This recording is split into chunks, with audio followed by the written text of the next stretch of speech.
Bonjour à tous, voilà, on commence au Hachem à sortir de nos maisons et il y a un espèce de petit sentiment comme ça de liberté, etc. On réapprécie un peu le fait d'être dehors, la légèreté d'être à l'extérieur, de se balader dans un jardin, etc.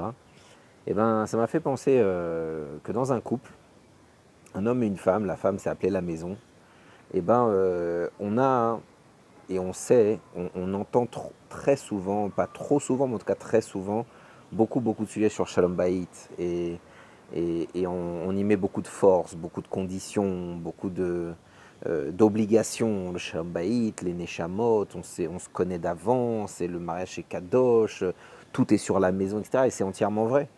Mais il ne faut pas oublier que dans le rapport d'un couple, comme c'est écrit dans ce fameux livre qui est La rivière, la marmite et l'oiseau, euh, que la Torah elle amène que dans le rapport entre un homme et sa femme, et entre une femme et son mari, il y a trois niveaux. Il y a un niveau d'amitié, il y a un niveau de frères et sœurs, quoi, comme si on vient de la même chair, de la même famille, et puis il y a carrément le niveau mère, père, où en fait mon couple m'a permis de me dévoiler comme si j'étais une nouvelle naissance.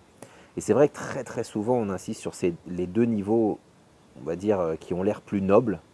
Mais en fin de compte, la Torah, elle nous explique qu'il n'y a aucun tabouret qui tient sans trois pieds.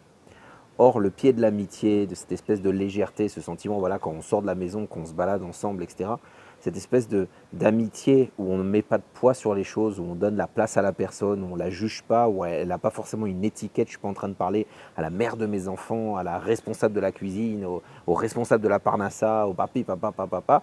Non, je parle à quelqu'un avec qui je peux sourire, avec qui je vis des moments, avec qui je rigole, etc. Et trop souvent, les couples, ça m'est arrivé des milliers de fois où des couples, je leur dis, mais die, arrêtez d'être mariés si c'est ça. Ça veut dire, ça veut dire si le mariage, ça vous a rendu comme ça, ben, c'était mieux avant, quoi. Et c'est extrêmement important de comprendre que dans tout sujet, ça me rappelle aussi la prière. Par exemple, la prière, on a tellement de niveaux de compréhension, de prière, de développement, de machin, etc. Et puis, tout d'un coup, le Baal Shem Tov, il dit, tu sais que une des plus grandes manières de prier, c'est comme un enfant. Ça veut dire, je m'adresse à mon père. Et ben, il y a un peu cette idée-là aussi dans le couple. On a tellement entendu de choses et d'importance sur le couple, qu'enfin, en fin de compte, on en fait une recette tellement bizarre que personne n'ose la faire et personne pense que ça marche. Et ben, des fois, il suffit d'ouvrir le paquet, de grignoter une petite chips avec grande simplicité. Et c'est extrêmement important de garder cette simplicité, ce rapport au couple qu'on aurait encore une fois dans un rapport d'amitié. Parce que trop souvent, on entend des réflexions, oui mais c'est la mère de mes enfants, oui mais et plein de choses comme ça où on voit que le couple il s'encrasse en fait d'un vécu. Or, même au Beth Amikdash, à chaque fois qu'on voulait rallumer une lumière, il y avait un travail qui était essentiel.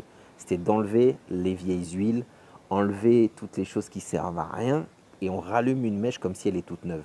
Et ben, ce niveau de l'amitié dans un couple, c'est cette petite mèche comme si c'est la première fois que je lui parle, la première fois qu'on se balade.